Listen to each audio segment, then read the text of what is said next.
चाचा जे होते तो आन लाई जाते,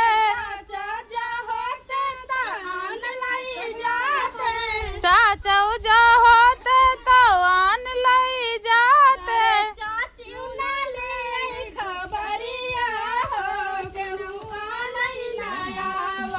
चाची जो हो रही खबरिया हो के हुआ नहीं ना आवई, चाची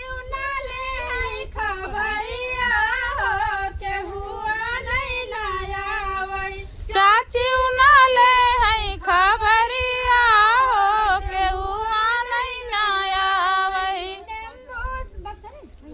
और गाय दे ओके अगर हाँ दूसरा